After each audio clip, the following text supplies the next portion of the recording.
Bueno, vamos entrando un poco en tema y mientras va llegando el resto de la gente, buenas tardes a todas y todos. Un gusto estar nuevamente movilizando con propuestas del observatorio.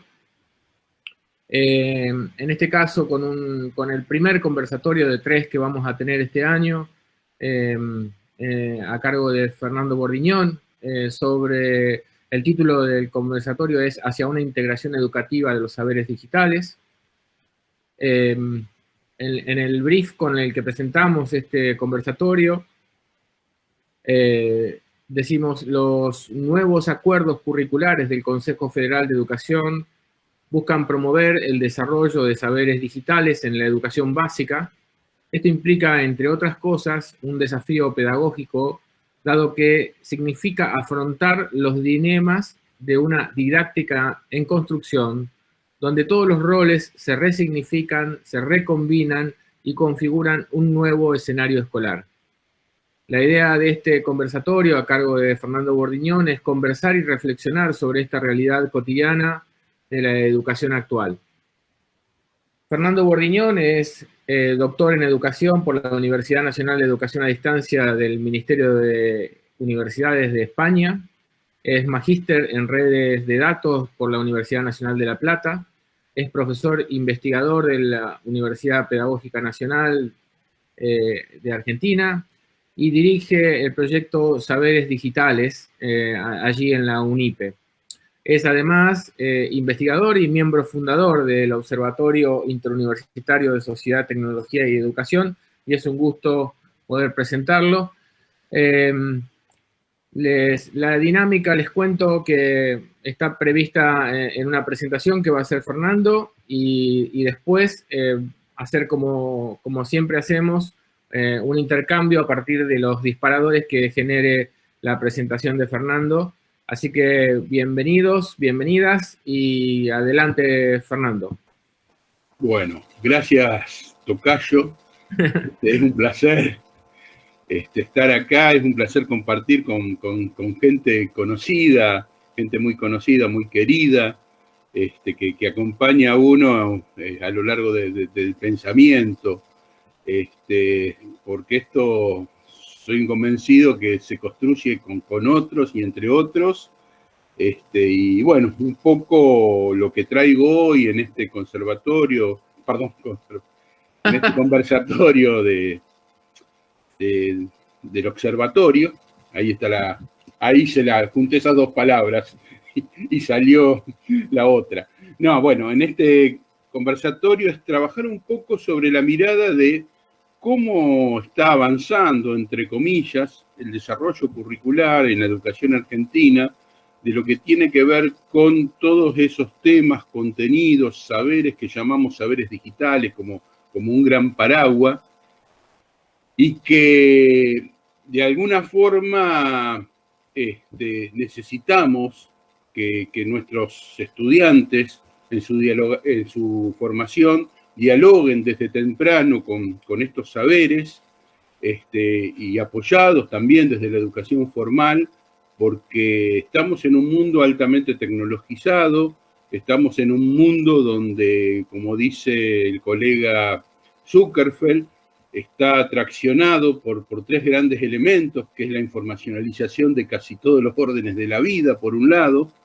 Por otro lado, estamos hablando de la plataformización como un nuevo elemento que reconfigure y reconstruye el mercado. Y tercero, por la automatización de muchísimas actividades como una etapa posterior a lo que fue el paradigma industrial.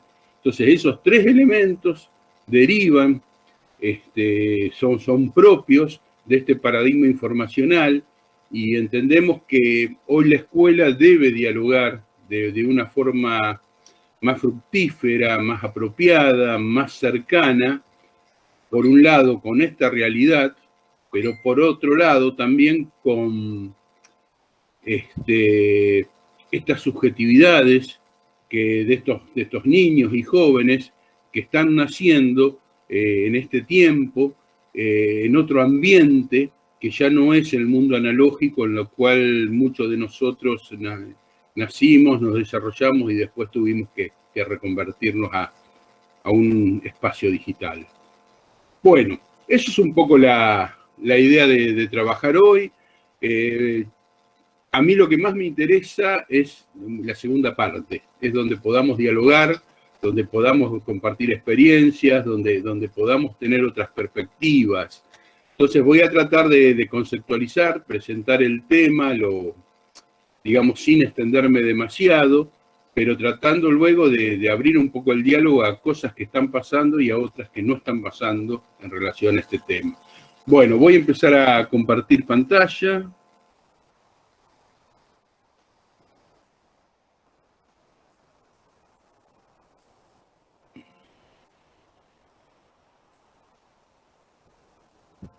Bueno, supongo que ya estarán viendo la pantalla compartida. Sí, sí. Bueno, este es un poco el título como presentó Fernando hace un momento. Y aquí, bueno, empezamos a caminar. Bueno, la agenda es muy simple. Voy a trabajar concentrado sobre 3 tópicos. El primero, bueno, algunas notas breves, preliminares sobre el desarrollo curricular de eso que se llama TICS, centralmente en nuestro país. Luego voy a tratar de presentar una conceptualización de saberes digitales y una nueva suerte de acuerdo curricular que los define y los trata de promover dentro de lo que es la educación obligatoria. Y tercero, mínimamente, solamente a modo de ejemplo, algunos proyectos de forma muy breve que se están dando en el marco del UNIPE en relación a los saberes digitales. Este tema lo venimos trabajando, digamos, desde la parte más didáctica dentro de la Universidad Pedagógica Nacional y desde la parte más conceptual lo venimos trabajando con un grupo propio del observatorio. O sea que es un tema que trabajamos de forma mixta. A ver, esta fotografía nos habla un poco del desarrollo curricular de las TIC, por lo menos en Argentina. Me sitúo ahí arriba a la izquierda en las primeras máquinas multimedia. ¿Se acuerdan? Venían la placa de sonido, venía el CD-ROM y el monitor color. Y ya eso le daba la caracterización de multimedia a la máquina. Eran esas primeras máquinas antes de las Pentium, esas máquinas AT. Y ya a partir de tener esas características, ya se empezaba a pensar también algún posible uso educativo, digamos, a partir de esas posibilidades de sonido, de visualización de imagen y los primeros videos a color. También ahí abajo hubo algunos intentos en la educación que tuvieron que ver con la introducción de la programación en nuestros estudiantes, en la formación.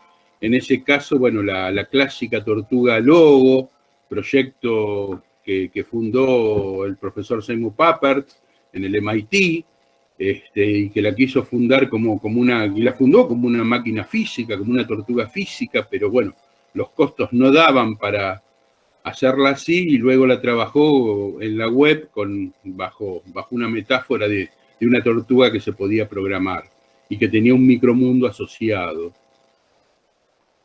Eso estamos hablando ahí en los 80 aproximadamente, convivía con esa multimedia que estoy hablando, y luego en el medio aparecen algunas políticas educativas un poco más amplias, pero con poca inversión, como fueron, por ejemplo, al principio de los 2000, los cuadernillos, por ejemplo, de Provincia de Buenos Aires, donde, bueno, no había aparentemente mucho recurso y hablaban esos cuadernillos de máquinas de cartón, y también de que se podían hacer máquinas de cartón para mostrarle a los estudiantes cómo era una computadora. Yo cada vez que iba al ISI, y había computadoras de cartón ahí en la zona de muebles, recreando ambientes, siempre me hacían acordar a este tipo de máquinas y de ideas muy locas, como también en esa época recuerdo la transformación de todos los profesores de dactilografía, materia que no se dio más, y la conversión automática en profesores de informática. Bueno, eso también habla del desarrollo curricular de las TICs. Bueno, poco abajo el módem, la conexión a Internet, más o menos de los mediados del 90 en adelante, al principio para muy pocos, luego con módem, luego con banda ancha, pero bueno, eso también tuvo que ver y marcó el desarrollo curricular de las TIC. Luego la ofimática, o sea, el uso utilitario y casi centralizado por lo que era la planilla de cálculo y el procesador y la computación, o lo que se entendía como computación, quedaba cerrado eso, hasta las últimas derivas que hubo en los últimos años que tuvieron que ver con la introducción de tangibles, de objetos tangibles programables, como para trabajar el tema. Bueno, de alguna forma estas imágenes tratan de ayudarnos a recordar nuestro pasado presente sobre eso que se dio a llamar al principio ofimática, luego TIC.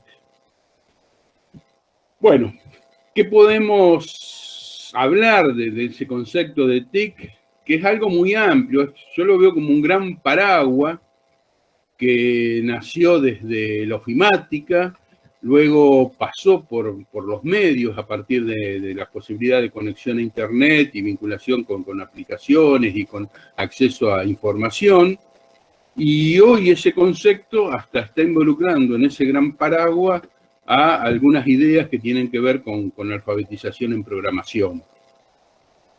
Este fue un camino en el cual el sector educativo ha marcado poco el rumbo y se ha dejado llevar, desde mi punto de vista, más de la mano del mercado, más de la mano de los productos, más de la mano de los servicios que ofrecen proveedores, primero pagando por los productos y los servicios y luego pagando con nuestros, entre comillas, con nuestros datos por la utilización de los mismos, como lo que está pasando en gran parte, en este momento, en gran parte con las plataformas.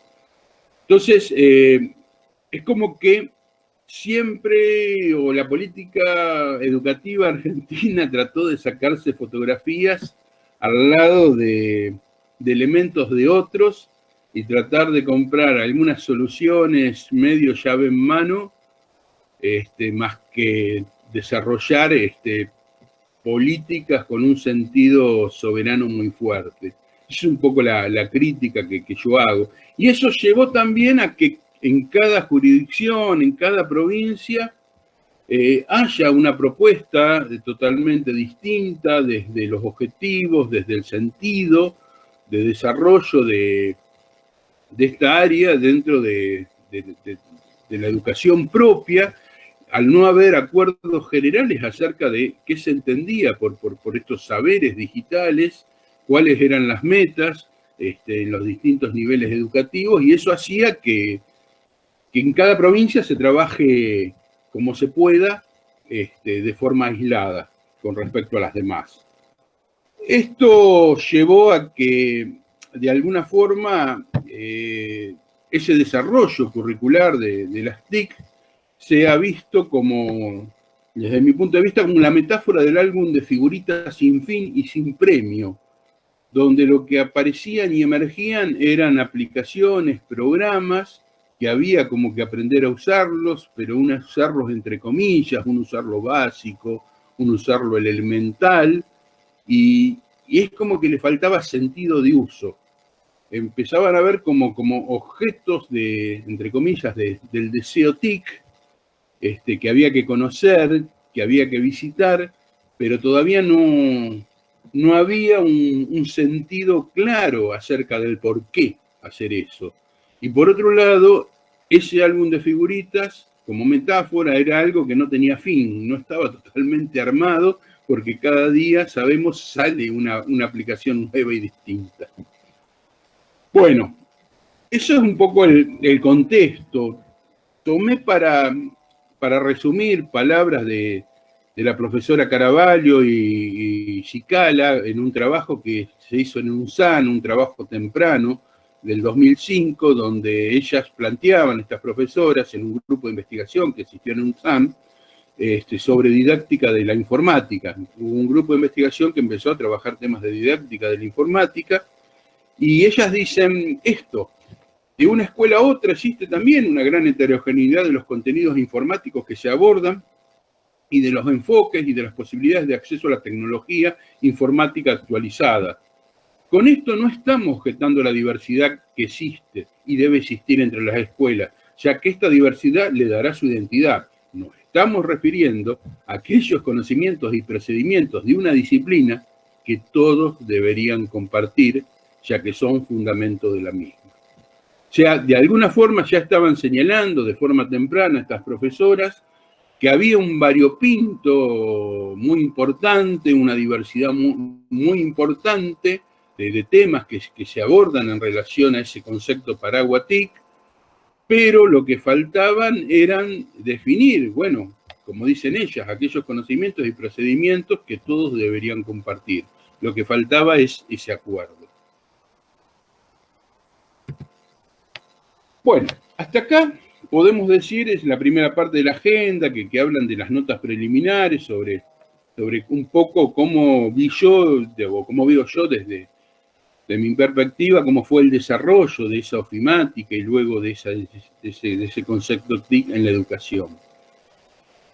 A mi suerte, digamos, a mi entender, perdón, hubo un hecho que de alguna forma trata de definir, no que definió, sino que trata de definir un quiebre en lo que son las políticas educativas con relación a las tecnologías digitales, que se da en el año 2018 en el seno del Consejo Federal de Educación de nuestro país, que es el espacio que comparten todos los ministros de educación de todas las provincias y debaten acerca de acuerdos en relación a los procesos de enseñanza y de aprendizaje que tienen que ver con el desarrollo federal.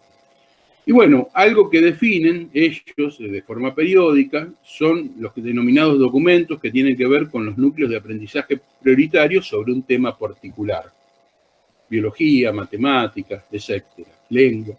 En este caso, por primera vez se presenta un documento NAPS, con un nombre muy pomposo, un nombre que para mí es un nombre muy cercano a la fotografía, digamos. Veo el nombre y veo fotos. De educación digital, programación y robótica. Que esto, bueno, es para el que lo quiera ver, lo que quiera acceder, es la resolución del Consejo Federal de Educación 343 del 18. Ahí, en este documento, se definen esos núcleos de aprendizaje prioritario para la educación obligatoria para los 3 niveles: para inicial, primaria y secundaria. Dentro de primaria y secundaria se definen núcleos para primer ciclo y núcleos para el segundo ciclo. Ahí, por ejemplo, seleccioné 3 de esos objetivos en relación a la educación inicial. Fíjense que ya esos objetivos están hablando, por ejemplo, de identificación y utilización básica de recursos digitales, resolución de problemas, o sea, trabajo con resolución de problemas, y, por ejemplo, también exploración del ciberespacio, o sea, selección de contenidos, búsquedas guiadas. O sea, ya estamos empezando ahí en ese documento a definir objetivos concretos de aprendizaje, digamos, donde los cuales ya empiezan a ser o deberían ser compartidos por todas las provincias del país. Luego seleccioné algunos para primaria, por ejemplo, formulación de problemas simples y construcción de estrategias, diseñar estrategias para su resolución, diseño de narrativas digitales, diseño de secuencias de programación, o sea, ya está hablando de una alfabetización en algoritmos, básicamente, y también, por ejemplo, el otro costado que tiene que ver con el uso seguro, respetuoso y responsable de las tecnologías, digamos, informacionales. Si vamos a secundaria, vemos una profundización en los objetivos y ya estamos hablando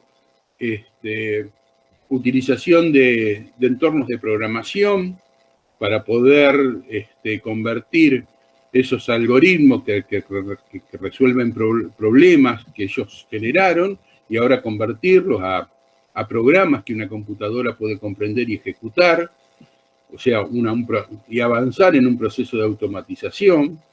Luego ya está hablando, por ejemplo, el punto 9, ya está hablando del análisis crítico de las perspectivas futuras y el impacto, incluyendo inteligencia artificial.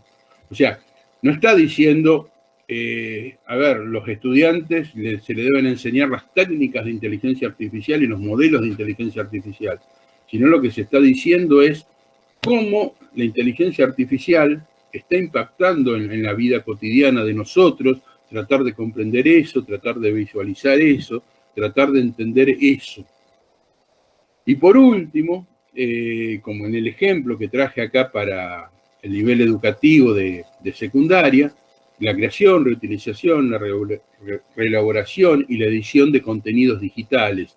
Acá ya estamos hablando el estudiante siendo autor de sus propios contenidos digitales, o sea, siendo también coautor, porque habla mucho del trabajo colaborativo dentro de los NAPS. Entonces ya no es el estudiante utilizando las aplicaciones o yendo por los caminos que las aplicaciones le sugieren continuar, sino él mismo, como objetivo, tratando de crear con tecnología.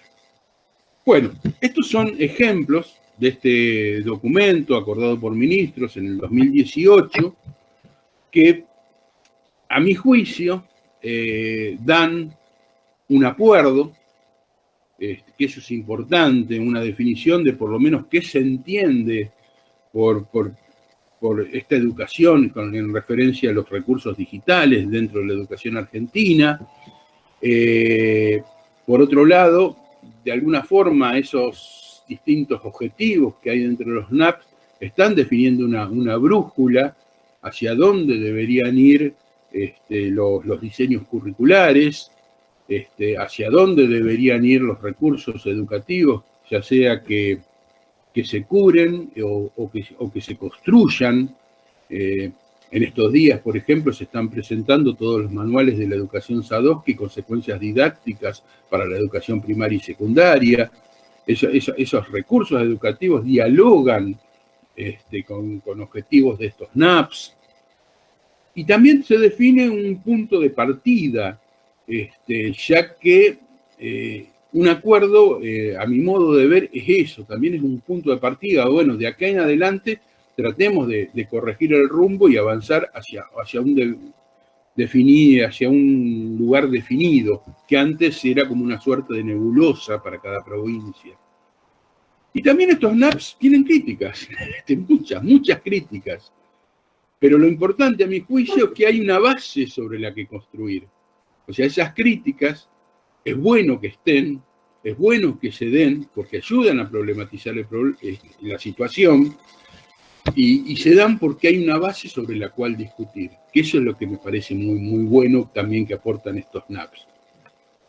Bueno, aquí yo necesitaría, para continuar, definir este concepto de saberes digitales, que es algo que nosotros entendemos como un concepto superador de TIC y un concepto que dialoga más cercanamente a estas nuevas políticas curriculares que el concepto TIC. Y entendemos a esos saberes digitales como esas habilidades instrumentales, comprensivas, actitudinales, propias del paradigma informacional. Por eso ahí lo tenemos a Manuel Castel, nuestro gran rector en esta temática. Y esos saberes digitales que dialogan, que construyen a nuestros estudiantes, y permiten crear, consumir, elaborar, compartir contenidos y reflexionar sobre algunos tópicos en relación a este tipo de tecnologías digitales. O sea, esos saberes digitales básicamente están hablando de una actitud con C y una actitud con P que permiten que estos jóvenes, que los jóvenes van a permitir, puedan, a su forma, usar las tecnologías para sus intereses, motivaciones, y no al revés, que las tecnologías los usen o definan los caminos por los cuales ellos deben derivar. Esto también tiene que ver con algunas ideas muy viejas de Castel, de mediados del 95, donde hablaba Castel de que él visionaba que como dos tipos de poblaciones, en base al grado de alfabetismo que tengan en relación al paradigma informacional, y él decía que podían llegar a venir aquellos que interactúen con la tecnología y aquellos interactuados por la tecnología. Y esos interactuados él los planteaba como aquellas personas que lo que hacían o lo que iban a hacer de acuerdo a su nivel de formación, de capacitación, no era muy alto, y lo que terminaban haciendo era utilizando las tecnologías de forma críticamente, siguiendo los caminos propuestos por los promotores, por los fabricantes. Bueno, acá lo que vamos a presentar de ahora en más es una suerte de ordenamiento que hicimos en nuestro espacio del UNIPE, de los NAPS, tratando de encontrar un sentido de desarrollo, tratando de definir un sentido de desarrollo a esos objetivos propuestos. Porque si no tenemos un claro sentido de desarrollo, y esa es una crítica que hacemos al documento, que ese sentido no se expresa claramente, corremos el riesgo de caer de nuevo en la metáfora del álbum de figuritas y ir hacia cada uno de los objetivos de los NAPS de una forma, si se quiere decir, instrumental, de una forma que carezca de un sentido de desarrollo. Por eso definimos o tratamos de agrupar los diferentes objetivos de los NAPS en tres grandes dimensiones. Una que llamamos tecnología digital, otra que llamamos pensamiento computacional y la tercera, ciudadanía digital. Ahora la idea es avanzar sobre cada una de esas dimensiones, tratando de comentar básicamente qué son, cómo se definen, y algunos ejemplos de desarrollos, de saberes que podrían estar en torno a cada una de ellas. Bueno, la primera, la dimensión tecnología digital, entendemos que el sentido que debe tener todos los tópicos de los NAP que macheen, que dialoguen con esta dimensión tecnología digital, tiene que estar orientados hacia el desarrollo de capacidades de nuestros estudiantes relacionadas con el hacer y la expresión, utilizando principalmente las tecnologías digitales. Y no digo exclusivamente, porque entendemos que los saberes digitales dialogan con los otros saberes que ya estaban previamente. No es que llegan a nuestro mundo, irrumpen y rompen todo, y exclusivamente se continúa con esto, sino deben dialogar, deben sumarse, deben generar puentes virtuosos, relaciones virtuosas con otras tecnologías. Por ejemplo, en el espacio nosotros venimos trabajando con este tema del año 2014 en escuelas técnicas, y básicamente trabajamos mucho en el primer ciclo, en el aula taller de la escuela técnica, y que ahí está en discusión en este momento la introducción de los saberes digitales a ese taller, que básicamente es un taller que deriva del modelo CONET, y ese modelo deriva del paradigma industrial, Entonces hoy esos talleres de la escuela técnica de a poco se están reconvirtiendo hacia incorporar también el paradigma informacional dentro de las prácticas, lo cual es mucho más fácil capaz hacerlos en los últimos años, en los años de la especialización, y le está costando un poquito más a la escuela hacerlo en los 3 primeros años, donde lo que se trabaja es en el aula taller de una forma más genérica, digamos. Y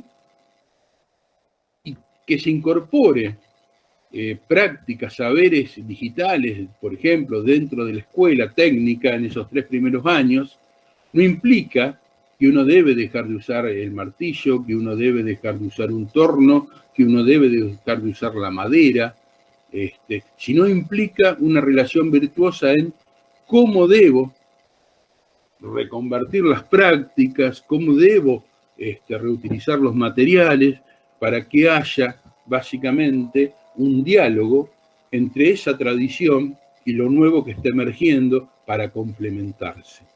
Esa es la idea. Entonces, como metáfora, aquí podemos ver a unas niñas con soldadores, pero también ahí en esa mesa tiene que haber maderas, tiene que haber plásticos, tiene que haber herramientas manuales que ayuden a ese hacer y expresión y que no solamente sea atrás de una pantalla. Esa es un poco la idea en la cual queremos promover y pensamos esta dimensión de la tecnología digital en relación al hacer y a la expresión. Voy a pasar un minuto de video para que ver un ejemplo de niños creando y trabajando con tecnologías, digamos, y herramientas de una época, más tecnologías y herramientas más cercanas a este tiempo, y esos niños creando. A continuación vamos a enseñarles el funcionamiento del patín. Llega el primer coche, sube la barrera, cambia el LED verde, el cual es el de conducción normal, a rojo, que indica que la barrera está subida. Suena el filmador mientras que esta está subida. Con un segundo coche sucede lo mismo. Y en un tercero sucede igual. Como pueden ver, se enciende el LED ámbar, que indica que ha llegado el patín a su máxima capacidad. Y al llegar un cuarto coche, podemos comprobar que no sube la barrera.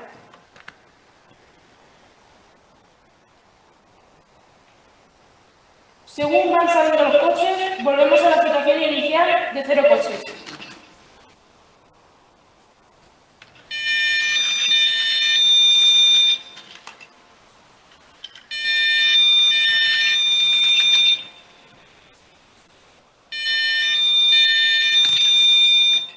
Bueno, corto el video. ¿Qué observamos? ¿Qué vimos ahí? Esos niños, supongo por las voces, los cuerpos, podrían ser de primer ciclo, del secundario, españoles. Ellos allá tienen en la ESO, digamos, una materia que es tecnología. Y ahí han armado una maqueta que representa un estacionamiento, y esa maqueta han tratado de... Y bueno, para hacer esa maqueta desde lo físico, han cortado madera, han pegado, encolado, encastrado, etcétera, agujereado, etcétera, etcétera, etcétera. Pero después, por otro lado, ahí empezamos a ver sobre la pantalla una barrera que automáticamente sube y baja con un pequeño motorcito que le hace ese funcionamiento. Después, adelante de la barrera a la izquierda, vemos un cosito azul. Ese cosito es un sensor que permite detectar si frente al sensor hay un objeto o no. O sea, detecta cuando un auto pasa. Y después, atrás del motor, con una tapa blanca, ahí con una tapa blanca, con un logo celeste azul, lo que hay es una pequeña computadora, muy chiquita, económica. Por ejemplo, estas máquinas son las que se conocen como tipo Arduino, con computadoras pequeñas muy utilizadas en educación últimamente, que con algún programa que han desarrollado los estudiantes les permite conectar ese sensor, esa barrera y esas luces que están arriba, de distintos colores que indican distintas cosas, a esa pequeña computadora, y con un programa que ellos mismos han hecho, les permite controlar ese estacionamiento, hacer la simulación del control de ese estacionamiento y detectar cuando viene un auto, abrir la barrera si el estacionamiento hay lugar, no abrirla si no, y cuando sale un auto del otro lado de la barrera también hay otro sensor que le permite abrir la barrera cuando el auto se posiciona. A ver, ¿qué tenemos ahí? Ahí lo que tenemos ya es un objeto digital interactivo, un ODI, lo llamamos dentro de la universidad pedagógica, que es un objeto complejo, un objeto que cautiva a muchos de estos estudiantes, los involucra en proyectos y les permite tener una experiencia mucho más rica que solamente desarrollar una aplicación. Porque acá ellos están combinando el diseño, están combinando el trabajo con materiales convencionales, están creando hardware, porque de alguna forma, al conectar esos sensores, motores, esas luces, están creando un objeto tangible de hardware y además están creando software para poder controlar ese objeto. Entonces, por ejemplo, dentro de lo que es la dimensión tecnología digital, entendemos que estas nuevas formas de trabajo con estos nuevos materiales son integradoras de distintos saberes que escapan también a lo únicamente digital. Bueno, avanzo. Entonces, bueno, un poco lo que decía recién. Ahí vimos, en este primer ejemplo, que, digamos, como una suerte de camino en lo que tiene que ver con la fluidez en el manejo de las herramientas y con la comprensión de conocimientos técnicos, que empieza con que solamente puedo usar el software. Luego, como un siguiente nivel de fluidez, es configurar mi software, animarme a tocarlo, a configurarlo, a adaptarlo para mis necesidades. Un siguiente nivel es desarrollar, crear software. Y ahora tenemos un siguiente nivel que es crear hardware, como un camino que tiene que ver de desarrollo de conocimientos, donde hoy hay posibilidades de incorporación a algunas de nuestras escuelas. Las escuelas técnicas, por ejemplo, están en este camino. Pero no únicamente vemos esto válido para las escuelas técnicas, entendemos que este diálogo con elementos tecnológicos escapa, es más amplio y debería empezar a habitar otro tipo de escuelas. Bueno, entonces, en esta dimensión tecnológica digital, ahí sobre la izquierda tenemos ese Arduino, eso que estaba tapado, esa pequeña computadora económica, pero también cuando hablamos de expresar, hacer, crear con tecnología, hoy tenemos máquinas que de alguna forma abaratan costos y son posibles que ingresen a las escuelas, como son, por ejemplo, las impresoras 3D. Ahí vemos un ejemplo de una impresora 3D que se utilizó muchísimo en estos tiempos de pandemia, por ejemplo, en las escuelas técnicas, para fabricar elementos para sanitarios, en este caso son armazones de vinchas para protección. Y también en esta dimensión tecnológica que habla con esos elementos que están abajo, que habla del hardware, que habla del software, que habla de comunicaciones, que habla de computación física, todo lo que vimos ahí hasta el momento con el ejemplo del Arduino y las aplicaciones, es un concepto que se denomina computación física, computación tangible con elementos tangibles, y lo que habla ahí de esas impresoras tiene que ver con diseño y fabricación digital, porque no es solamente la experiencia de conseguir un plano y poner una impresora a que fabrique algo, un objeto tangible, sino también está la experiencia del diseño, las posibilidades de sentarse esos estudiantes con algún software de diseño adaptado a sus edades, a sus conocimientos, que les permita a ellos crear los planos de los objetos que después harán tangibles en las máquinas. Y un tercer elemento que yo involucro, cargo, pongo sobre la dimensión tecnológica digital, también tiene que ver con experiencias de arte interactivo. La posibilidad que nos dan hoy las tecnologías de poder tener prácticas artísticas en escuelas, poder tener prácticas donde haya algo de programación, donde puede haber también elementos tangibles, pero que esas prácticas, ese uso de las tecnologías digitales tenga un sentido artístico y no necesariamente dialogue con un sentido utilitario, como es la programación tradicional, que lo que generamos son aplicaciones para algo utilitario. Bueno,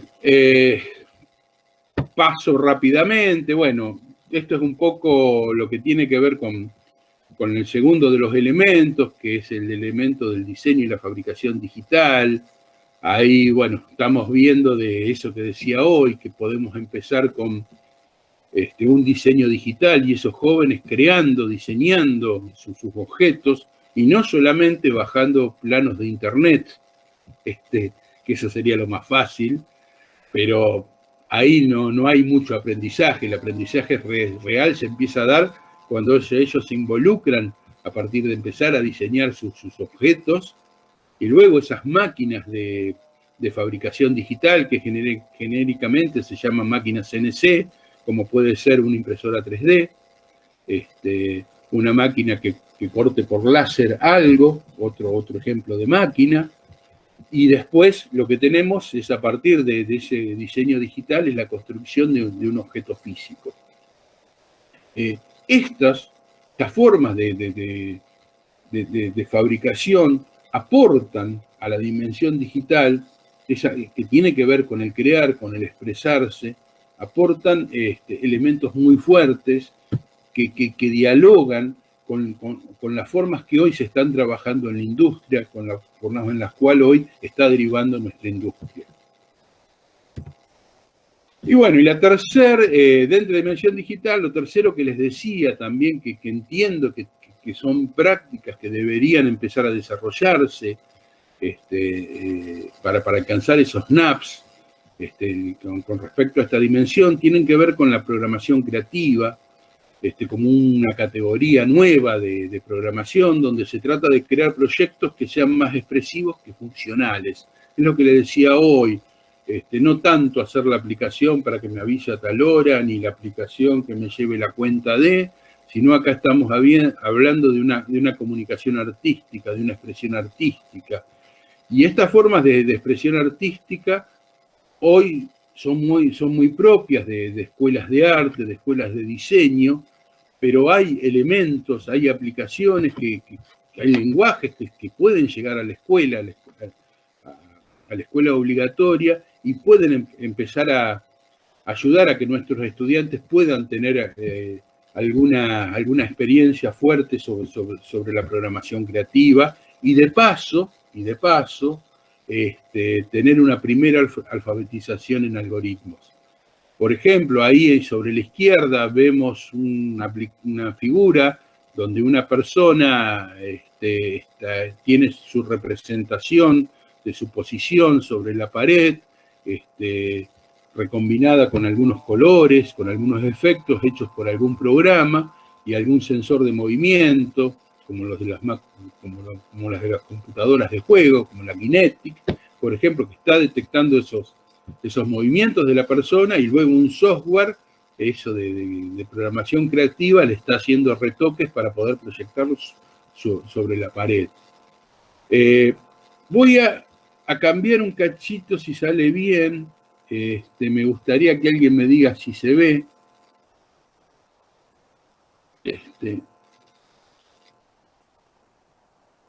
¿Se ve a la pantalla que cambió hacia unos ojos? Sí, Fer, se ve perfecto. Bueno, fíjense, esto es un ejemplo de programación creativa. fíjese que lo que hace simplemente es esos ojos seguir mi mouse. Yo voy cambiando el puntero del mouse y los ojos van todos concentrando su atención sobre el puntero del mouse. Ustedes me dicen, ¿para qué sirve esto? No tiene ninguna aplicación funcional, pero sí es una obra de expresión. Esto podría estar dentro de un contexto más amplio de una muestra, y esto atrás tiene instrucciones de programación para hacerlo. O sea, los jóvenes que lleguen a diseñar, a programar cosas de este estilo, también aprendieron lo básico, el ABC de la programación. Pero sus aplicaciones van a tener un sentido artístico. Y no todos los jóvenes les gusta aprender a programar desde la mirada de crear cosas funcionales. Puede haber otros jóvenes que los motive a aprender a programar, pero por ejemplo con la creación de cosas más expresivas, más artísticas. Voy a cambiar la pantalla. Vuelvo a la presentación. Ahí después, bueno, vamos a ver alguna forma de compartir esta presentación con el grupo. Hay otros ejemplos ahí una vez que la comportamos para que lo vean. Pero bueno, ya con el tiempo sigamos. Bueno, hasta acá fue la primera dimensión que entendemos que deberían organizarse desde una forma de sentido a los NAPs, en los cuales uno podría pensar que hay un desarrollo de saberes digitales dentro de los NAPs orientados hacia la expresión, hacia el hacer con tecnología. Ahora, otra dimensión, entendemos, la segunda, tiene que ver con lo que denominamos pensamiento computacional, y no le quisimos poner a propósito programación ni computación, sino pensamiento computacional porque tiene que ver con, más que nada, con comprender, diseñar y resolver problemas. O sea, diseñar soluciones que permitan resolver problemas utilizando sus herramientas digitales. Mucho se ha hablado, se está hablando hoy de enseñar a programar, enseñar a programar, enseñar a programar. Yo creo que enseñar a programar hay que, digamos, en la educación básica, hay que dividirlo como en dos partes, a mi juicio. Una primera parte que tiene que ver con desarrollar capacidades en nuestros jóvenes que tengan que ver con habitar problemas, comprender problemas, tratar de diseñar soluciones y expresar esas soluciones en algún lenguaje algorítmico, en alguna forma de instrucciones. Y además, ese trabajo, ese proceso de trabajar con problemas, utilizar algunas herramientas derivadas de las ciencias de la computación que permiten que esos jóvenes tengan herramientas extras, herramientas cognitivas extras para trabajar con esos problemas. Por eso tomamos el concepto de Janet Wynne, que fue la pionera del concepto de pensamiento computacional, que ella habla de que el pensamiento computacional ella la ve como procesos de pensamiento humano implicados en la formulación de problemas y su resolución, aplicando un agente de procesamiento de información que puede ser humano o puede ser una máquina. Entonces, el pensamiento computacional no necesariamente termina en un programa que una computadora interprete y ejecuta. Sino el proceso de pensamiento computacional termina en que yo entrego un algoritmo como una herramienta de comunicación, ya sea hacia otro humano o si estoy en un segundo nivel de desarrollo hacia una máquina, que pueda, digamos, ese agente trabajar en la ejecución de esa solución a ese problema en la cual hemos diseñado.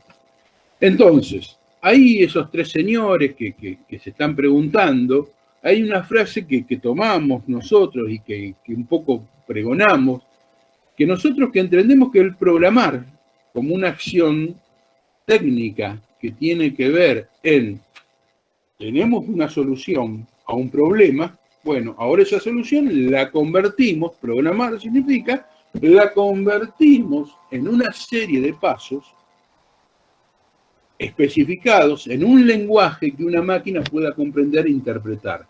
Pero antes de programar, tengo que aprender a resolver problemas, porque si no, no tengo algo con que programar. Entonces, entendemos que el acento central, hoy, central inicial, hay que ponerlo sobre nuestros jóvenes en el desarrollo de capacidades para resolución de problemas. Y una vez que eso esté desarrollado, sí avanzar hacia una alfabetización en programación. Esta dimensión de pensamiento computacional dialoga con algunos marcos trabajados, en este caso es el marco de entendimiento de lo que es el framework, de entendimiento del desarrollo del pensamiento computacional, para Breman y Resnick. Resnick, les digo, es el profesor Michel Resnick del MIT, que es el sucesor de Seymour Papert y es el que lidera hoy el grupo de investigación que mantiene el lenguaje Scratch, que en sí Scratch es más que un lenguaje, es un ambiente de trabajo, de aprendizaje construccionista. Es mucho más que un lenguaje. Bueno, de alguna forma ellos ordenan este pensamiento computacional en una serie de conceptos, prácticas y perspectivas que se intentan que se desarrollen a partir del pensamiento computacional. Bueno, no me quiero extender mucho más. Y entonces dejar planteada como esa segunda dimensión el tratar de agrupar y desarrollar esos NAPs que están a veces muy relacionados con la programación, tratar de centrarlos, tratar de ponerlos más cercanos primero con la resolución de problemas, con el desarrollo de capacidades para resolver problemas y luego sí poder pensar en programar. Bueno, la tercera dimensión de agrupamiento de los NAP, entendemos, es la dimensión de la ciudadanía digital. Esta dimensión entendida, digamos que esta dimensión está presente hace rato, viene, digamos, estando presente relacionada con las TIC, pero con un sentido muy cercano a lo que son los riesgos de las tecnologías digitales, lo que tiene que ver con consejos para prevenir situaciones como bullying, sexting, fraudes, etcétera, etcétera, etcétera. O sea, esta ciudadanía digital hasta el momento entendemos que ha dialogado más con los riesgos y tiene que seguir dialogando con los riesgos porque tiene que seguir haciendo escuela ahí, pero también le falta una parte que es la comprensión de los efectos de las tecnologías digitales por parte de nuestros estudiantes. O sea, la reflexión sobre el paradigma informacional y cómo las tecnologías digitales, más allá de verlas como instrumentos, como herramientas, las vemos como elementos que están moldeando nuestro hábitat, nuestro cotidiano, y eso hay que trabajarlo, en la escuela. Un poco y daba el ejemplo temprano de algunos conceptos en relación a la inteligencia artificial, en particular a lo que se denomina aprendizaje automático. Voto electrónico. Voto electrónico es una gran caja negra tecnológica. Voto electrónico es un tema que debería en algún momento empezar a trabajarse, a discutirse en la escuela, abrir esa caja negra. ¿Y qué es un voto? ¿Y qué es un voto electrónico? ¿Y cómo es el proceso de voto electrónico? ¿Qué factores intervienen en el voto electrónico? O, por ejemplo, hoy decía, estamos en un mundo de plataformas. Bueno, discutamos, abramos las plataformas, las cajas negras de las plataformas en las escuelas y discutamos un poco qué está pasando ahí, discutamos las opacidades, discutamos todo lo que es el gran negocio de de la comercialización de los grandes datos. O sea, ya no estamos hablando solamente de una ciudadanía digital para prevenir riesgos, sino ampliarla para que nos permita comprender y así habitar de una manera más responsable y provechosa nuestro mundo. Esa es un poco también de la idea del sentido de la ciudadanía digital que intentamos conectar con los NAPs. Bueno, un poco lo que comentaba recién. Y bueno, ya termino, son las 2 o 3 últimas. Retomando, quería plantear que nuestros objetivos, o sea, cuando planteamos todo esto, lo estamos planteando como básicamente para promover una actitud con P y con C en nuestros jóvenes, y por un lado lo que nos interesa es promover la fluidez digital como un nivel elevado de apropiación de las herramientas, que de alguna forma los jóvenes puedan conducir a sus herramientas y no que las herramientas los conduzcan a ellos, porque cuanto más fluido sea en el uso de mis herramientas, más voy a poder decidir qué quiero hacer y no que decidan por mí tanto qué quiero hacer yo. Y lo segundo, la actitud, es orientar en nuestros estudiantes, a partir de tener actitud, los usos efectivos de las tecnologías, un concepto de Michel Gastein, en el sentido de que las tecnologías, utilizarlas para fines personales y colectivos, o sea, para fines propios, de cosas que me interpelen o de cosas que me motiven o cosas que interpelen o motiven al colectivo al cual pertenezco. Entonces pensamos en esa actitud y en esa actitud como elementos también guía de esas 3 dimensiones anteriores. Bueno, esto está pensado en un marco pedagógico. Nosotros suscribimos que estos desarrollos, estas prácticas de los saberes digitales deberían ser cercanas, o entendemos que está bien que sean cercanas a las teorías de aprendizaje construccionismo propuesta por Seymour Papert, ya fallecido. Hoy sus herederos están en el MIT y su obra continúa, principalmente, como comentaba, Michel Resnick es uno de esos herederos, que siguen construyendo ambientes de aprendizaje para el construccionismo. Y él lo que planteaba, bueno, básicamente es que esos conocimientos que construyen los estudiantes son conocimientos que están muy ligados al trabajo, al hacer estudiantil, y que tienen que ver con experiencias donde lo tangible esté presente y donde ese tangible también hable con ideas previas acerca de cómo funciona el mundo. En ese sentido, el construccionismo propone 3 elementos básicos que están en su ambiente de aprendizaje. Por un lado, objetos para pensar, por otro lado, micromundos, y por otro lado, entidades públicas. Objetos para pensar como tangibles y no tangibles, en algunos casos combinados, como vimos con los objetos digitales interactivos anteriores, que permitan objetivar la construcción de conocimientos, de un conocimiento que comience en las manos y luego pase hacia la mente, un conocimiento que al principio sea más concreto para luego convertirse en algo más abstracto. Y también en esos ambientes de aprendizaje, si hay micromundos en los cuales nosotros podemos situar ese hacer, esos objetos para pensar, y que sean como metáforas, como fue en su momento la tortuga del logo, como pequeños mundos donde los estudiantes se sientan bien, se involucren y encuentren metáforas que les permitan acercarse y dialogar más fructíferamente. Y lo tercero es construir desde ese ambiente de aprendizaje, en esos proyectos, entidades públicas.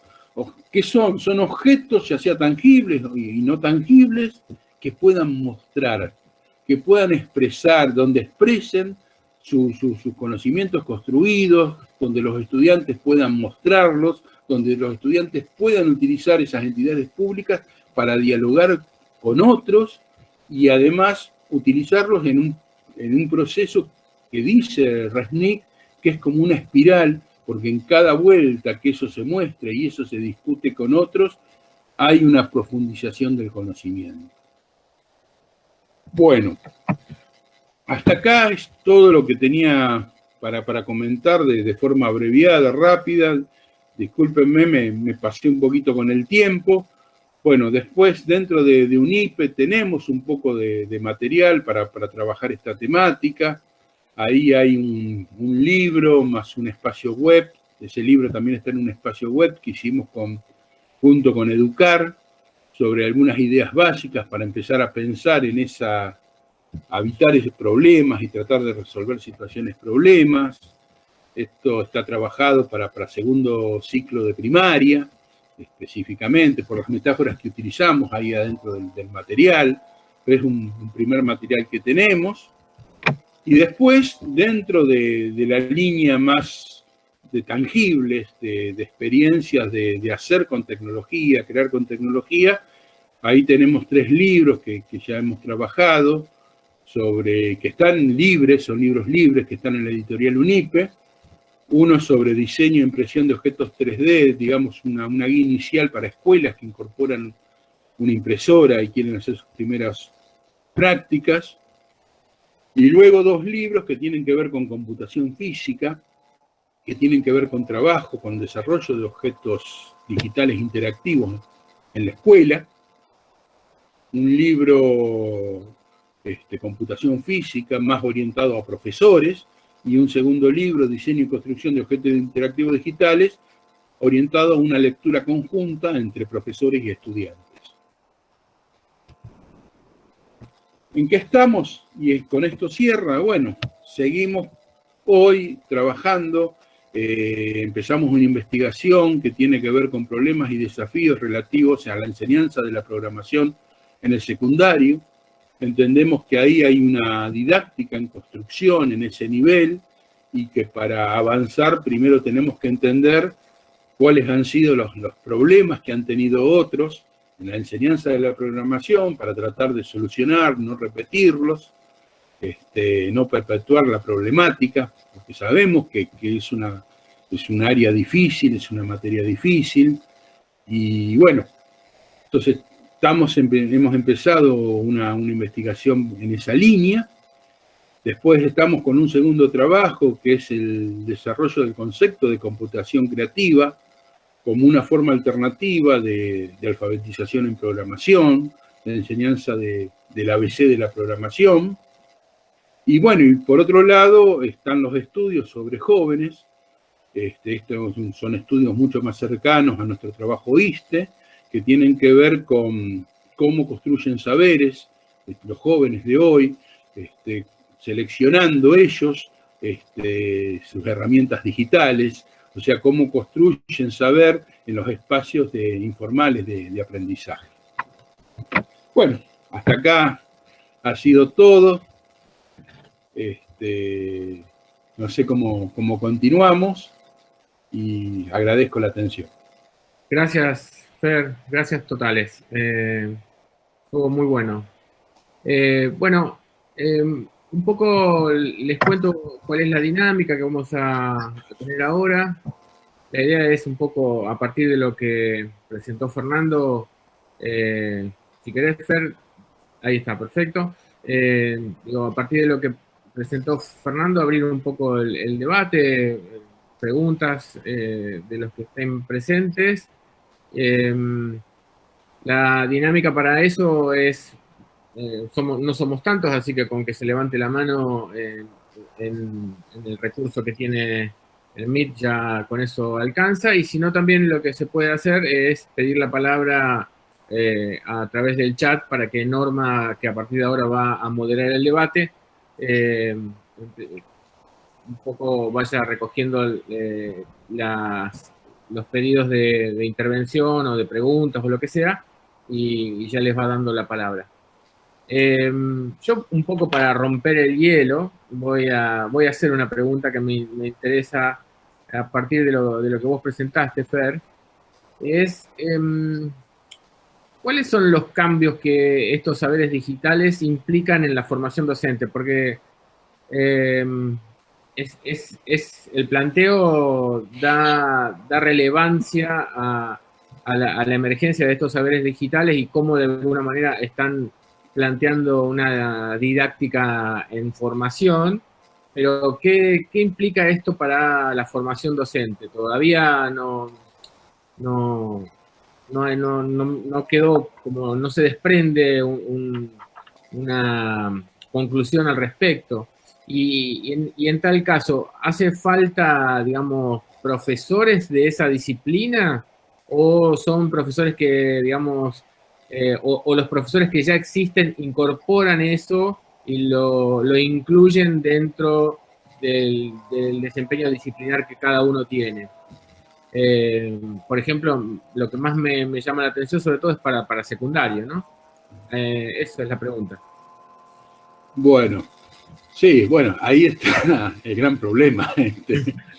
A ver, esto implica, o sea, más allá de la formación, esto está implicando cambios y cambios profundos en diseños curriculares, en formación de profesorado, a futuro, en capacitación actual, vigente, en generación de ambientes de aprendizaje para el trabajo de todo esto, bueno, cuáles son aspectos didácticos relacionados, por ejemplo, con la evaluación, con los recursos. O sea, hay muchísimos aspectos que no necesariamente es una expresión de deseo de hacer un listado de cuál deberían ser los objetivos de aprendizaje. Eso es para arrancar. Ahora, a mi juicio, para que esto se desarrolle, se implemente, va a ser algo bastante largo. Por eso yo lo que quiero tomar de acá es la celebración del acuerdo, como punto de partida nada más. Por otro lado, el tema pandemia retrasa esto. O sea, si de alguna forma fuerza la informacionalización de mucha de la educación y nos hace experimentar con nuestras herramientas y ambientes de una forma más intensa, en el sentido que se plantean estos NAPs, es algo que falta. Con respecto, yo digamos, sostengo que por un lado es necesario un profesor disciplinar. Esto, sin un disciplinar, por lo menos para secundario, estamos en un gran problema, porque hay cosas que de la computación, que no es la programación, es la computación estamos hablando. Acá, hablar solamente de la computación es ser reduccionista, si le quiere decir. Acá estamos hablando de entender la computación. Hoy, como decía al principio, el mundo está traccionado por esta informacionalización de casi todos los órdenes de la vida, por la plataformización, como dice Zuckerberg, y por la automatización. Entonces, tenemos que formar para dialogar con ese mundo. Y no estoy solamente diciendo para dialogar laboralmente, sino para comprender este mundo que estamos configurando. Entonces, por un lado, yo entiendo que se necesitan los disciplinares. En eso ya se ha empezado a trabajar. La Fundación Sadowski desde hace unos años empezó a trabajar en esta línea, en esta temática, y este año hemos puesto en marcha con la Universidad Pedagógica y Fundación Sadowski un profesorado en informática que responde a, digamos, de alguna manera que dialoga con estos núcleos de aprendizaje prioritarios, tratando de formar ese disciplinar. Por otro lado, estamos pensando también, entonces, bueno, por un lado, ese disciplinar hace falta. Y hacen falta planes de estudios modernos, actualizados, adaptados a este tipo de objetivos. Y también a mi juicio, a este sentido que hay que darle a los saberes, porque si no, terminan siendo listas de herramientas, álbumes de figuritas, compramos otra vez. Y después, también estos saberes digitales entiendo que hay que desarrollarlos en los maestros y profesores de otras áreas.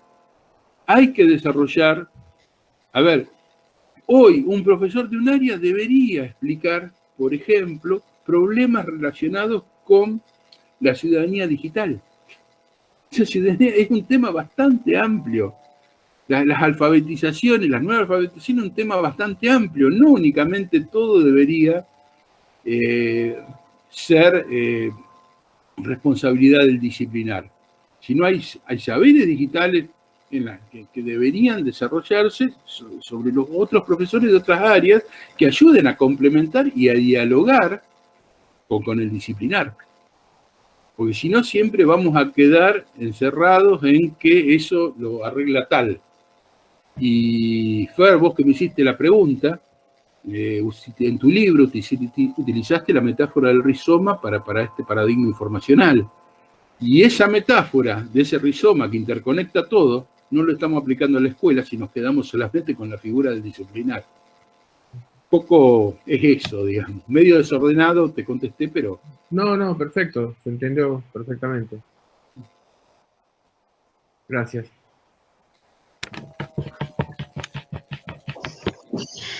Gracias, Fernando, por tu exposición tan clara y tan llena de detalles. Nos gustaría de pronto saber quiénes están interesados como en empezar a hacer las preguntas para empezar a participar de este diálogo con Fernando.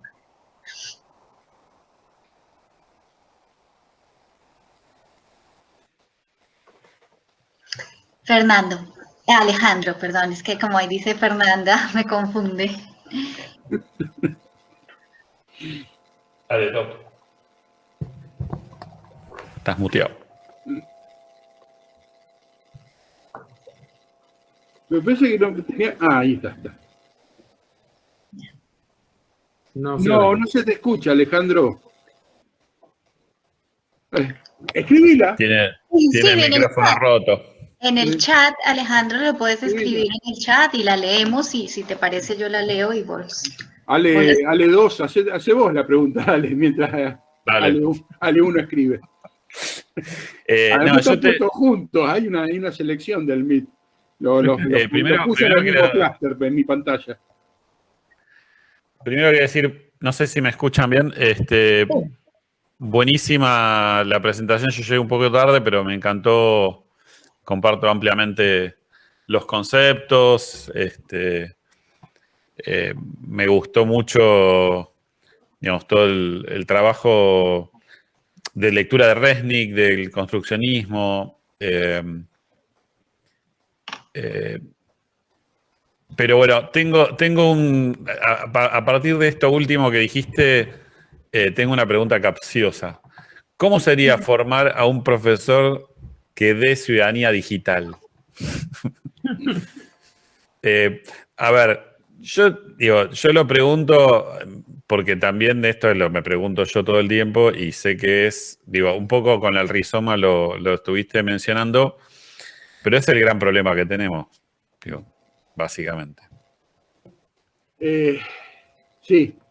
Mira, justo acá hay un colega mío, Gabriel Tolosa, que está participando, que escribimos un manuscrito que, si Dios quiere, dentro de poco se publica como un libro, que es una introducción a la inteligencia artificial para una lectura compartida en la escuela secundaria, entre profesores y estudiantes.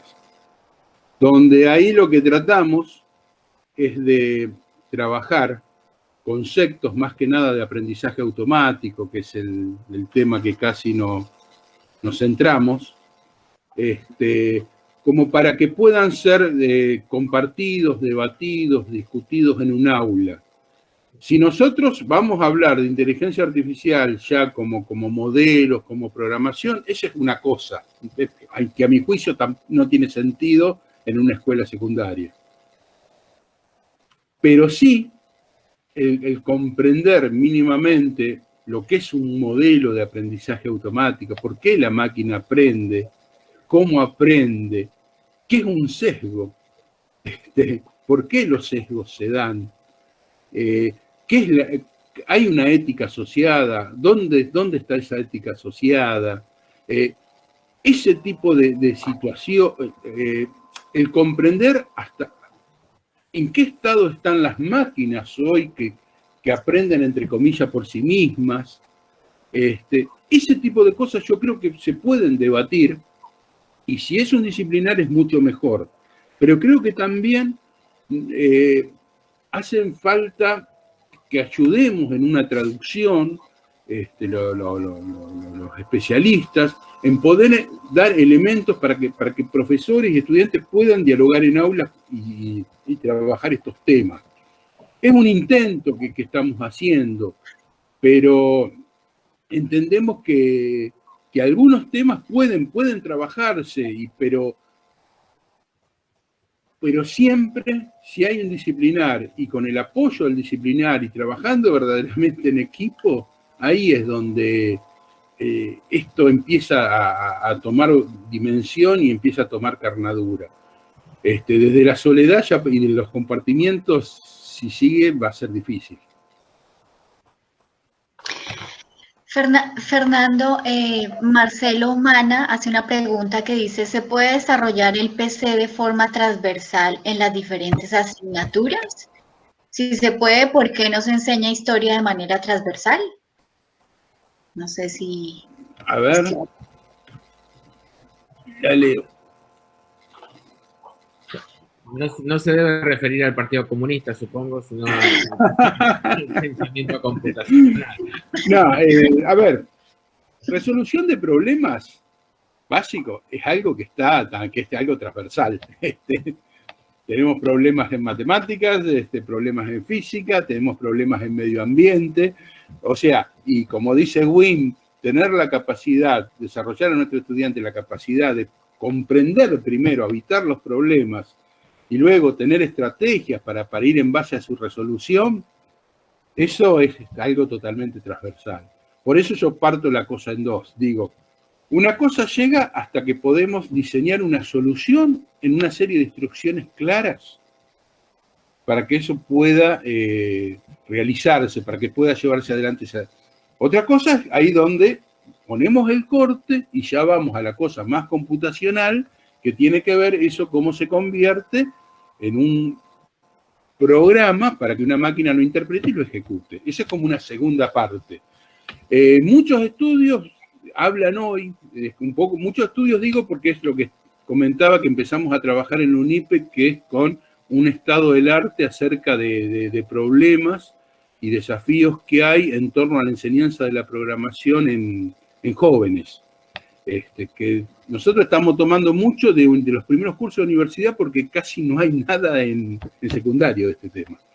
Entonces y una de las críticas que hay muy grandes es que se intenta dar programación desde el aspecto técnico, pero sin que los jóvenes sepan o hayan pasado por un periodo de práctica en resolución de problemas, de situaciones problemas. Eso nos encontramos con esas evidencias en la investigación.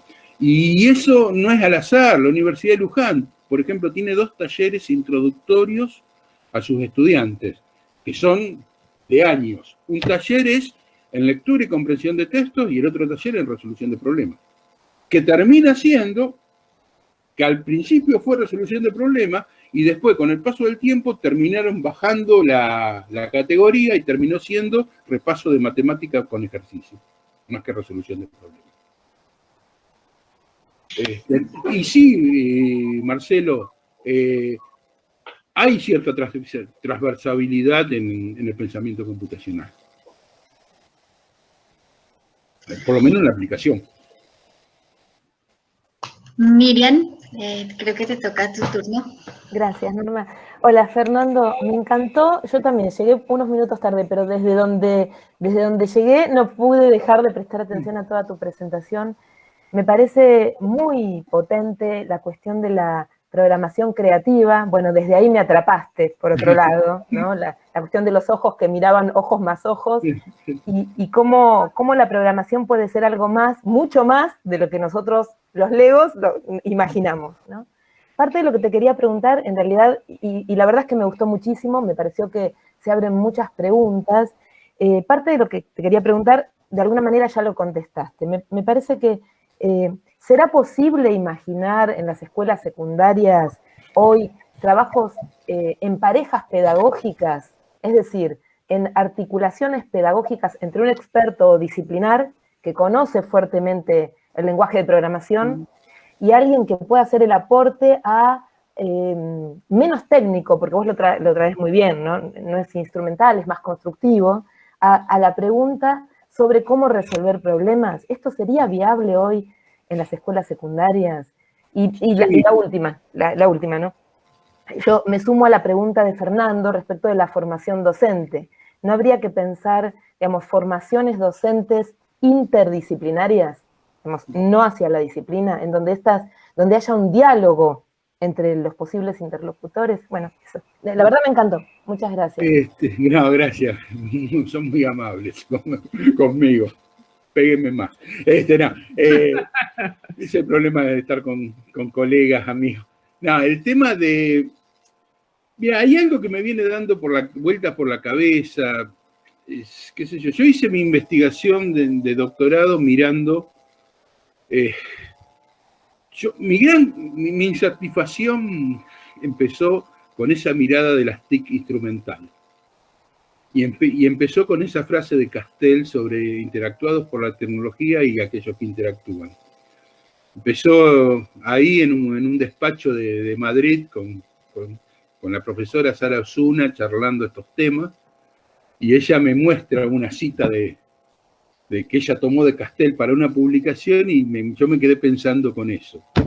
Y a partir de ahí empecé a ver cuáles otros espacios hay donde hay usos más naturales y desarrollo de saberes más naturales en relación a las tecnologías. Y eso yo los encontré, por ejemplo, en esa gran cosa que algunos llaman laboratorios ciudadanos, Media Labs, Makers, Hackerspace, o sea, en esos espacios sociales donde, digamos, hay esos usos efectivos de las herramientas para cosas que ellos quieren, y no es un conjunto de cursos sobre herramientas, sino hay proyectos. Es más, Media Lab Prado tiene desarrollo de una metodología colaborativa y cooperativa de proyectos en este sentido. Y ahí es donde empecé a ver un poco y empecé a conocer estas herramientas. Yo Arduino lo conocí en el 2014 en uno de estos espacios.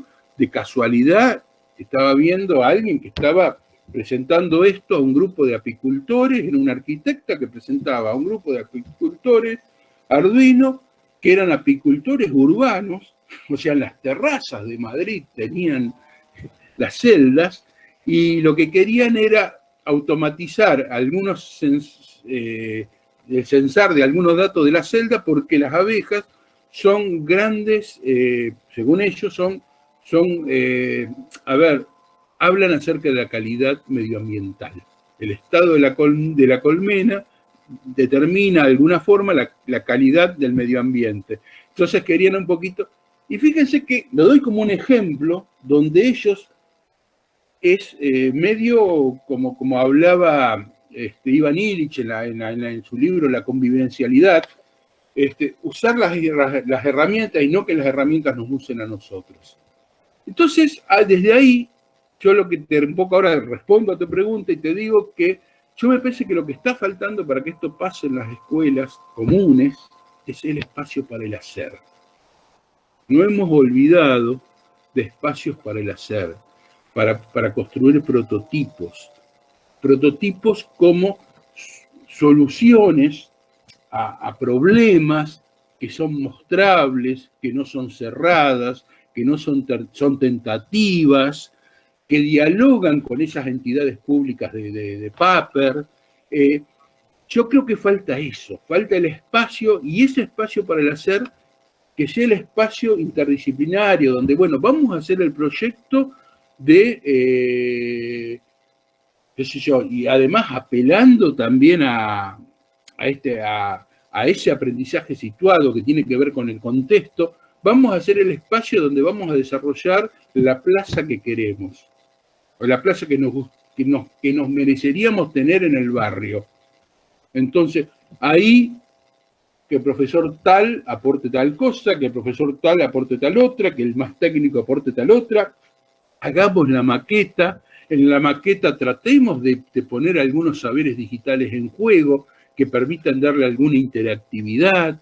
Entonces, esos espacios en los cuales se trabajen proyectos que motiven a los estudiantes por un lado, pero por otro lado también impliquen que en ese hacer, en esa mezcla de lo tangible complejo, porque lo tangible complejo ya habla de trabajar con materiales y herramientas tradicionales y sumándole lo digital arriba, ahí está la complejidad y ahí me parece que está la integración de los conocimientos, porque ya no es solamente gente programando tras una pantalla, sino es gente creando, desarrollando aparatos, interactuando. Eso yo lo vi en algunas escuelas técnicas que se viene desarrollando y puedo decir que es muy potente donde se logra. Es muy, muy potente. Así que bueno, la respuesta que daría es como que falta ese espacio para el hacer donde se puedan desarrollar y construir prototipos. Gracias, Fernando.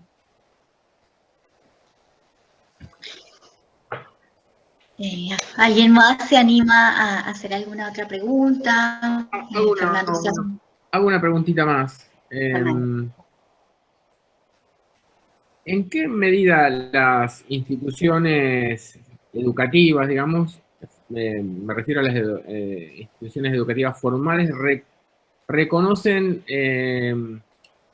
los saberes digitales que construyen los pibes en la vida cotidiana? Porque, digamos, esto de alguna manera, como nosotros llamamos también a los saberes tecnosociales, excede a la lógica, digamos, de las instituciones formales, sino que de alguna manera están presentes en la vida cotidiana, porque la fabricación de un modelo como el que vos mostraste se puede hacer cuando uno maneja Arduino, pero también hay instancias previas en donde a lo mejor todavía sin un manejo de Arduino hay como un saber digital incipiente que no pasa por la educación formal y que a lo mejor, digamos, sería interesante que la escuela generara la posibilidad de reconocerlos y no suponer que llegan los pibes sin saber de qué se trata. ¿No? ¿Puede ser? Sí, hay hoy, bueno, eso es un poco los estudios que estamos realizando con parte del grupo ISTE, específicamente con Lucila Duguera, Catalina, que hace un ratito estaba.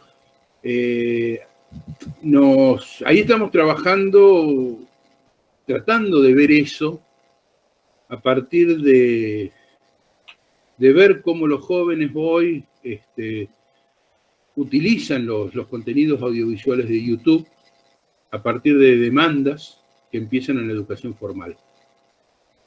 Nosotros ahí estamos tratando de estudiar cómo ellos, desde su lógica, desde su experiencia previa, tratan de resolver impases, problemas que suceden en la educación formal y los tratan de tratar de resolver con esos contenidos propios de la educación informal, digamos, de los espacios de aprendizaje informal estamos hablando.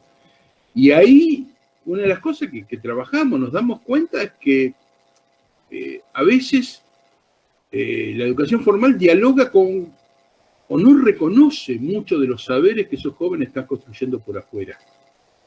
Fíjese que ellos, más allá de las indicaciones de sus profesores en algunos casos, ellos están recurriendo a esos contenidos de aprendizaje por múltiples opciones. Uno de los trabajos que estamos haciendo es una taxonomía de eso, tratando de construir una taxonomía de por qué se van a YouTube. Pero tiene que ver con que ese saber, esa autonomía en el aprendizaje, ellos la están de alguna forma trasladando de a poco a sus problemas escolares. Que no quiero decir que con eso lo resuelvan y lo resuelvan de la mejor forma, sino quiero decir al revés. Hay un problema que la escuela tiene una suerte de desfasaje en alguna parte que no está reconociendo esos saberes.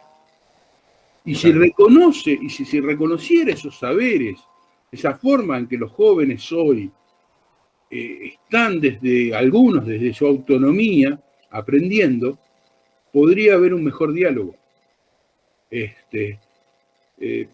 A ver, una de las cosas que estamos viendo, por ejemplo, es que muchos asisten a ver videos como forma de traducción de materiales de enseñanza que ellos consideran anacrónicos, en algunos casos, que no dialogan con soportes que les son más naturales, que en algunos casos no entienden el lenguaje. Por testimonio estamos hablando, de esto ya sobre testimonio. Entonces, en algunos casos, esos videos están actuando como traductores del conocimiento. Es algo todavía en construcción, son categorías en construcción, pero hay procesos que tienen que ver con traducción, hay procesos que tienen que ver, como diría Edith Lingwin, con atajos, más que nada, pero no como atajos de la ventajita, sino como caminos propios de su tiempo que les permiten, en términos de Lingwin, ser más eficientes en sus tareas. Y hay otros procesos que estamos viendo que están ocurriendo como remediación en términos de medios ya, y también en términos de efectos de prevenir o reparar situaciones, problemas.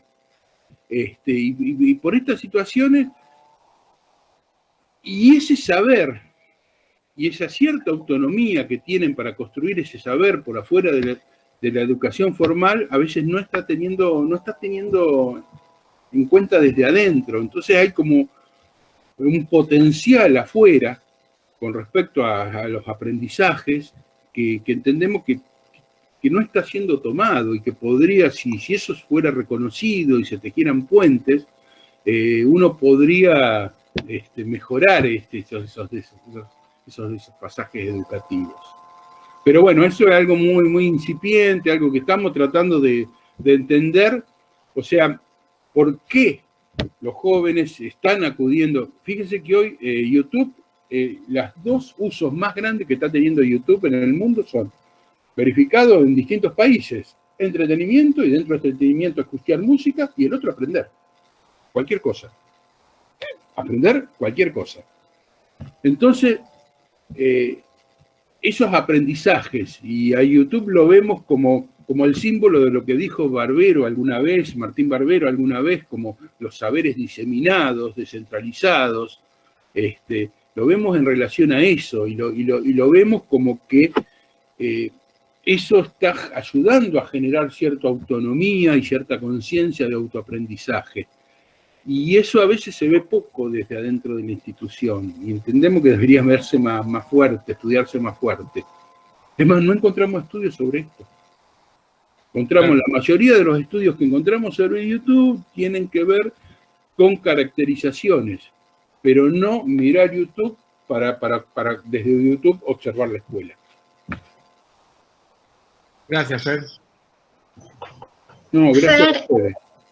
De pronto, mientras alguien se anima a hacer alguna otra pregunta, te quería hacer yo una pregunta, y es, con esto que estás hablando, ¿hasta qué punto esa recurrencia que tienen los jóvenes en estas herramientas del saber, del aprendizaje más informacional, con el YouTube, con otra serie de cosas, las mismas redes sociales, qué tanta incidencia tienen las resistencias que tienen a veces los docentes todavía a estas, digamos, nuevos saberes tecnosociales que incluye tanto a las redes como otras herramientas, y hasta qué punto la pandemia forzó, digamos que, correr esa frontera de resistencias, porque bueno, la pandemia llevó a que sí o sí muchas universidades, instituciones tuvieron que recurrir a la virtualidad o si no se quedaban por fuera.